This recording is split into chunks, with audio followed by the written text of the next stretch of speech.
Hello, and thanks for joining us on Chicago Tonight. I'm Brandis Friedman. And I'm Paris Schutz. Here's what we're looking at.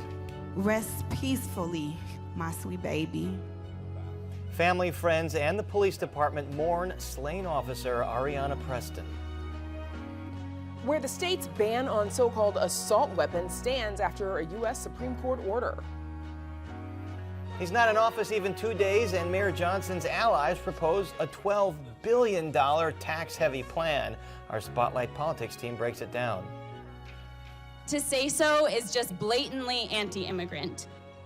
Illinois weighs the benefits and costs of expanding health care coverage to undocumented adults.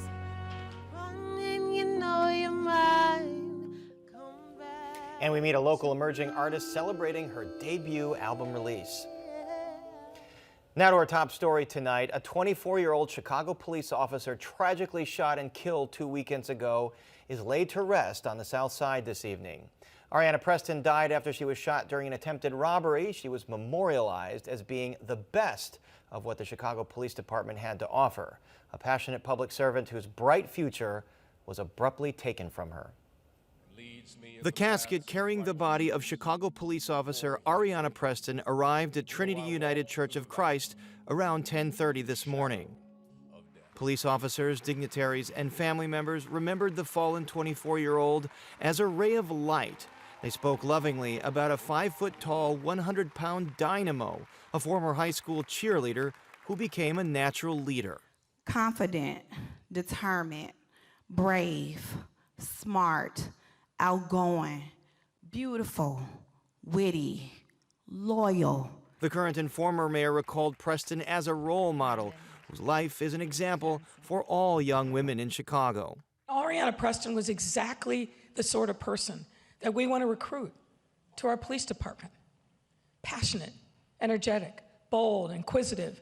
Aréanah knew that laying her life down even for those who do not always value life,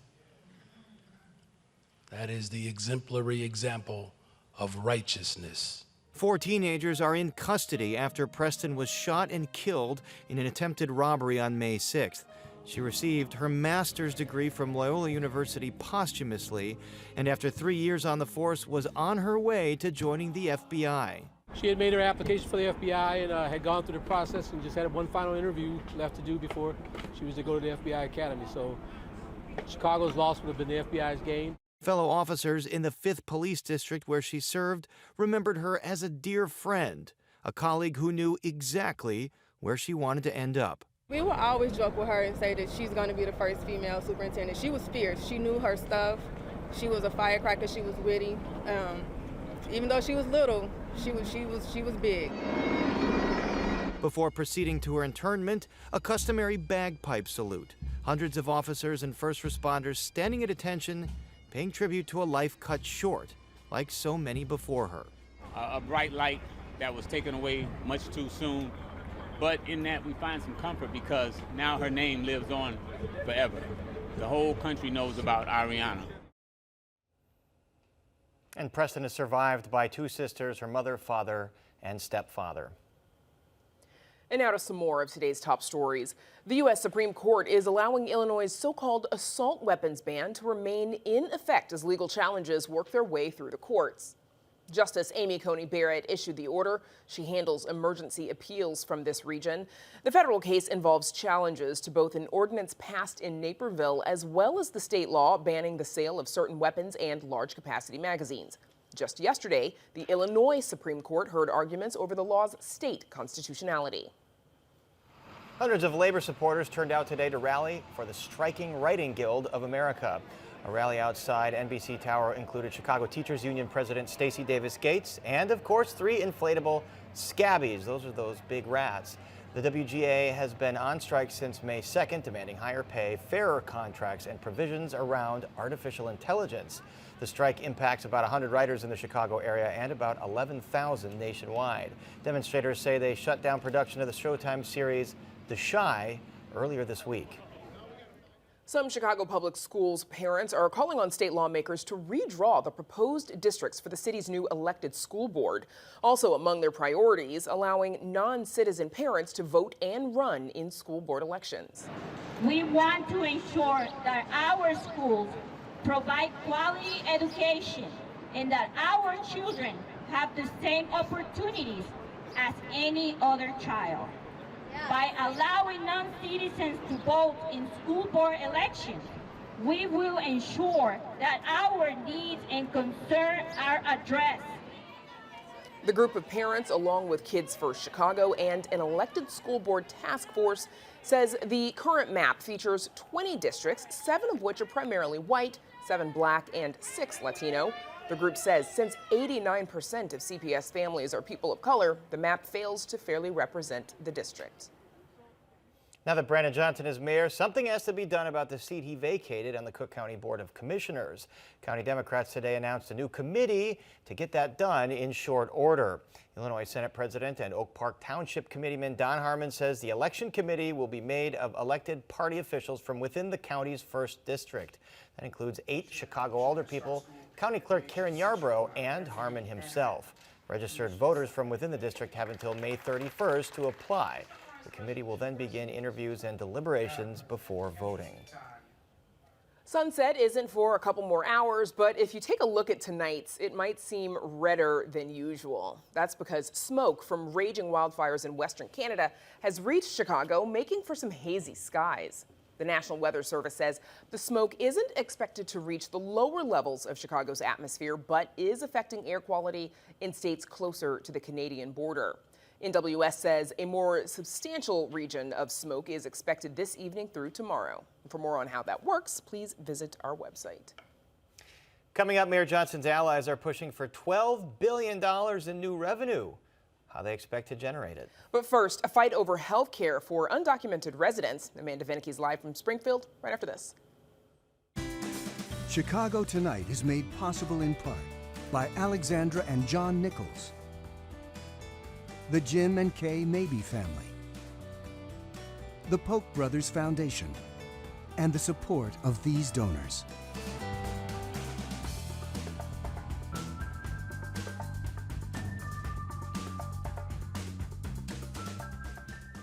It's getting down to the wire if lawmakers want to pass a budget by Friday. One hang-up, a program that provides health care coverage to undocumented immigrants.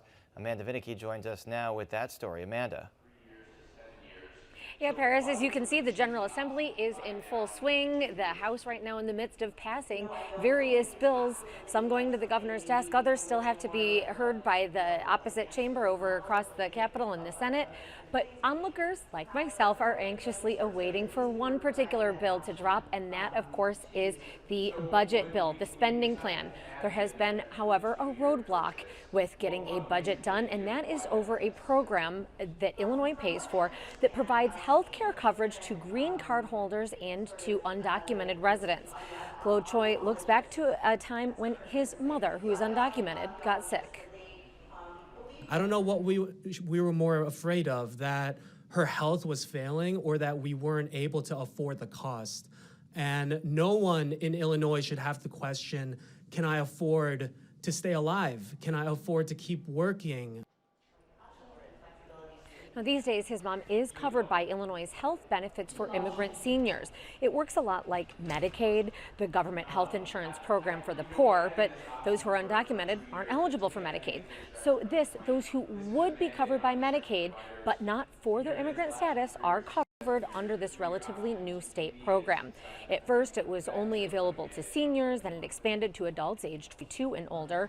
Now, advocates want everyone, so all of those aged 19 and older, to be eligible. The Healthy Illinois campaign estimates that would cost about $200 million. This isn't breaking the state budget, and to say so is just blatantly anti-immigrant when we're talking about 0.4% of the state budget. but a report commissioned by the state projects that an expansion of this program would cost nearly double that. Illinois' Department of Healthcare and Family Services says it stands by its numbers, which were prepared, after all, by an actuary. They point out that advocates' previous cost estimates for the current programs were wildly low. Governor J.B. Pritzker has touted this program previously, but is distancing himself from backing an expansion, insisting that the budget that lawmakers come forward with has to be balanced. When we hear politicians say that there's not enough money for extending coverage this year, we're hearing that they're okay with leaving 100,000 people behind. We're hearing that they're okay with leaving 100,000 people to get sick, to not be able to access the care that they need, the care that we all deserve. So certainly putting Pritzker under some pressure, and yes, advocates are laying on the pressure, saying that to not figure out a way to get health care for all is inhumane. So I urge the General Assembly, the Governor's Office, HFS, to keep working to figure out a way to do this and stop using us as a scapegoat for not being able to close the gap. These advocates say that the state's cost estimates are flawed by not taking into account, for example, federal reimbursements. Also, that there are expected initial cost surges as you have individuals with long neglected health needs finally getting them taken care of, but they say that spike then tapers off. Somebody needs oral surgery in order to be able to work and be out of pain, but then they transition into normal dentistry once or twice a year. And that's a kind of a low-scale example of how there's a spike in costs and then it settles back down.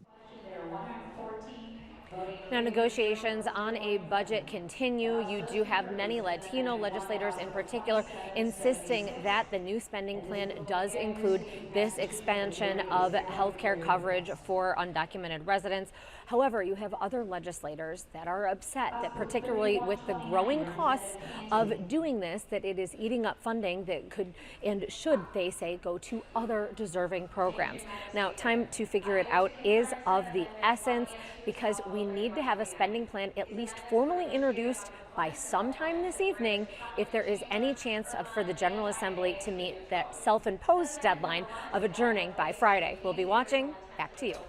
We indeed will. Thanks, Amanda. And don't go to Saputo's Italian restaurant quite yet, because up next is our Spotlight Politics team.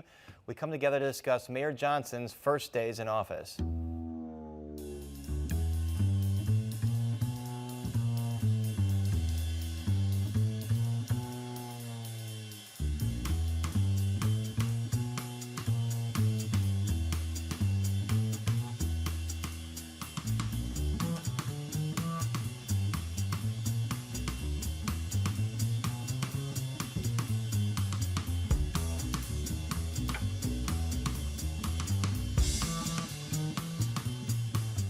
Allies of Mayor Brandon Johnson drop a $12 billion, billion with a B, financial proposal to encourage him to make good on his campaign promise to raise taxes on both the wealthy and companies doing business in Chicago. All that and much more in tonight's edition of Spotlight Politics. Joining us now is, of course, the Spotlight Politics team, Paris Schutz, Heather Sharon, and Amanda Vinicky. So a progressive nonprofit dedicated to reducing the power of big corporations whose leaders backed Brandon Johnson for mayor rolled out a $12 billion financial proposal, including enacting city wealth tax and income tax and cuts in spending. Heather, tell us more about what's behind this package or what's in this package. And isn't someone from Johnson's transition team behind it? That's right. This proposal is from the Action Center on Race and Equity, or ACRE, and its co-author is Saqib Bahati, who is on Mayor Johnson's subcommittee on economic vitality. He authored this report, as you said, which would raise a whole bunch of taxes and cut a whole bunch of spending to basically reinvest in Chicago's social safety network. So the goal of this report and what we've heard from Mayor Johnson are the same, but there are very different approaches that we've heard from the mayor during the campaign. His tax proposal proposes $800 million in new taxes, nowhere near the $8 billion this plan proposes. The other $5 billion in savings would come from cuts to the police department, again, that the mayor has not endorsed, and changes to how the city sort of deals with its financial services by creating a public bank. So this is essentially putting Mayor Johnson on notice that Chicago's progressive community, thrilled though they might be that he is now in office, they will be looking to make sure he keeps his promises, truly perhaps burned by what they experienced under Lori Lightfoot, who took office and then quickly moved to the center, dropping a whole host of proposals, and that has really sort of scarred the community. Isn't that going to be an interesting dynamic to watch, Heather? So for the first time, progressives, organizers, union members have one of their own as mayor. How much runway are they going to give him to accomplish some of the things that they've all talked about as goals for a long time? Many of these things require state approval. Governor Pritzker on a transaction tax has poured cold water on that. So many of these things will be very difficult, if not impossible to do. Then what happens? When does the progressive community get upset with one of their own saying, hey, this is our time and you're not delivering? You're not doing enough. Amanda, what kind of opposition do wealth and income taxes face? I think they face a whole lot of opposition here in Springfield. As Paris noted, there already has been very clearly no appetite for a financial transaction tax. Pritzker was clear about that, his one real public meeting with Mayor Johnson. Then you have perhaps some of this running counter to a constitutional requirement that taxes are flat. You'll maybe recall that there was a ballot initiative that gave Illinois voters the opportunity to cast that aside so that there could be a graduated income tax that would allow the wealthy to pay more. Voters rejected it. So anything that would be seen as a tax increase is something that Springfield, they've got their own elections. They're not going to want to back, particularly even those that want to maybe help the mayor. There are a handful, but by and large, most of the General Assembly, that's not the number one on their agenda. Paris, this proposed cut for CPD, is that just really bad timing the day that the police department lays to rest one of their own? Probably. It doesn't seem like they were thinking about that or what was going to dominate the news cycle today. But, you know, Brandon Johnson, as you mentioned, was there at the funeral, giving very generous words about Aréanah's life and talking how she was the exemplary of public service in the city of Chicago. He said in the campaign he's not going to defund the police. So I don't know if Johnson, as mayor, is going to line up with some of what these progressive groups are asking for in terms of cutting funding for the police. So what this proposal would do would essentially eliminate 1,000 vacancies within the police department and take that $150 million and move it into the social safety net. So Johnson has said that that is a non-starter, but he does want to sort of redirect $150 million within the police department and beef up efforts to comply with the consent decree. So this is a question of not what there is going to be done, but how to do it and to what extent it is physically and politically possible. So let's talk a little bit more about that funeral, because both Mayor Johnson and former Mayor Lori Lightfoot spoke at Officer Preston's funeral, as we just heard in Paris's package. Here's Aréanah chose to change the world through wearing the badge and protecting and serving her beloved city. I will spend time making sure that my black daughter understands there's a role model there of a life well lived. I'm so grateful that we come from a tradition where we can grieve and celebrate at the same time. Heather, surprising that they both spoke at this? It's a little bit surprising. Typically, once a mayor leaves office, they sort of recede into the shadows. We have heard very little from Rahm Emanuel on city issues. Of course, he is enjoying the international spotlight as ambassador to Japan. But it is a rare look at Lightfoot talking about her family and her emotions. And she was mayor while Aréanah Preston served as police officer, so perhaps it's fitting. Paris, let's talk about Mayor Johnson's inauguration speech as well. He said that, the tears that families shed on both ends of the law are the same when people die. What do you think Johnson was trying to telegraph with that comparison, specifically the family of Adam Toledo and the family of Aréanah Preston? I think it hit a nerve from some of the, for lack of a better phrase, Blue Lives Matter crowd, the folks that are hew very closely to law enforcement. In fact, within hours, Alderman Savannah Tabarez put out a tweet condemning those statements or expressing her disappointment with that, and my immediate reaction is like, what a short honeymoon here Mayor Johnson has. It's just a matter of hours. But he went on to pay tribute to Aréanah Preston for a good deal of time in that inauguration speech, and I don't think that he was saying that one life and the other life were equally lived, or I don't think he said anything about the importance of the lives. Every life is important, obviously. He was saying that the situations are tragic. A 13-year-old boy gets caught up in this situation, and a 24-year-old police officer that lived, by all accounts, an exemplary life of service. And if you're a parent, you're sad equally that you lost your kid. And the fact that both of these shootings happened, it is emblematic of the tragedy, the ongoing tragedy of gun violence on both sides. I think that's what he was getting at, and when I heard it, didn't really hear things that sounded controversial to me, but clearly, as we said, it struck a nerve. So the Supreme Court of the United States ruled today that Illinois' assault weapons ban can go into effect while lawsuits are winding their way through the courts. The Supreme Court of Illinois heard some arguments on the state's assault weapons ban case just yesterday, Amanda. Various courts have now ruled on the law. We're hearing from the Supreme Court of the United States. Where does this law stand? So we will be waiting to see whether going forward the U.S. Supreme Court takes further action. That depends on the action first of a U.S. appeals court. So you have a whole lot of lawsuits. As it stands now, no, you cannot buy weapons that the General Assembly deemed by law to be assault grade.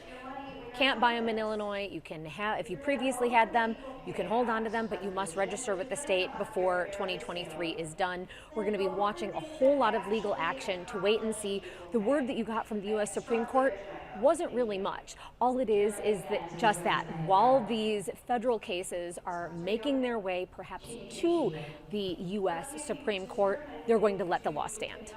Okay, Amanda Vinicky there in Springfield for us. That is Spotlight Team, Paris Schutz and Heather Sharoon. Thanks, everybody.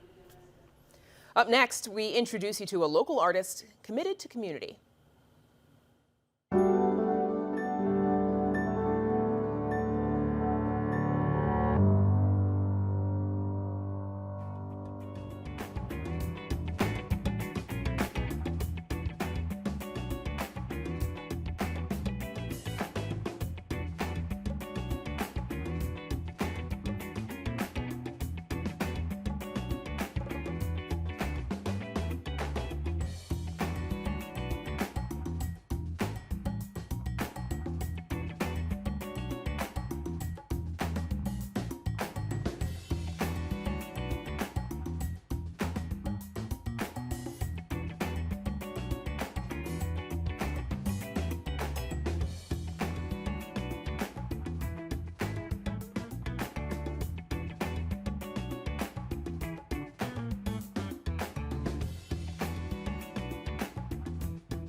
A local artist, or a local emerging artist, is celebrating the release of her first record, Moody Umbra, with a collection or a celebration rooted in togetherness. Arts correspondent Angel Ito shares more.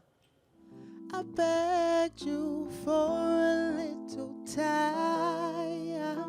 Vocalist Shawnee Des describes herself as very intergalactical, all the things that can't really be defined. Like, that's what my music feels like to me. And while the sound can't necessarily be defined, the intention has always been clear. Sound healing is really important. I think that the music that we consume definitely changes our DNA. It also triggers different things within our brain.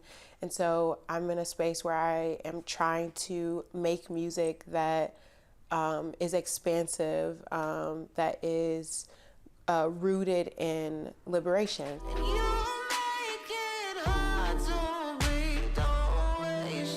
Music is energy work, and so what we consume is ultimately what we, what comes out of our pores, what comes out again, so when you're drinking water, you're sweating real good, you're detoxifying, and I want to detoxify. It'll leave your life wide open. The way that I sort of see the world is through the lens of community, and I feel like when I perform, or if I'm on stage or if I'm having a conversation, that's just me expanding my community. Music is community is such an integral part of music. Now that community helped her cultivate her first studio album, Moody Umbra. There's a song on there for everybody, there's a song for every occasion. It's do you want to turn up? Do you want to lay down? Do you want to turn down? Do you want to meditate? What do you want to do? I feel like that range of time, I was able to deliver something so vast and not just have this overly cohesive project. I think it is cohesive, but every song doesn't sound the same, but they are in the same world. Des is celebrating the record release with a live concert, which includes a community jam session featuring a range of artists who have become her community through the years. So it'll be a really big, just Chicago music moment, much beyond just, the Moody Umbra release show, but really an opportunity for us to just all get free together. I'm really proud of where I come from. I'm just excited and thankful to be able to share a gift with people. There's nothing more that I want to do. For Chicago Tonight, I'm Angel Ito. And you can catch Shawnee Des performing Moody Umbra tomorrow at Lincoln Hall. You can visit our website for information on tickets. And that is our show for this Wednesday night. Join us tomorrow night at 5:30 and 10. What restoring an over 100-year-old hotel could mean for Chicago's Pullman community. We're live on the city's south side. Plus, the artistic breakthroughs that occurred when Vincent van Gogh and his contemporaries explored new landscapes. Now, for all of us here at Chicago Tonight, I'm Brandis Friedman. And I'm Paris Schutz. Thanks for watching. Stay healthy and safe, and have a wonderful evening.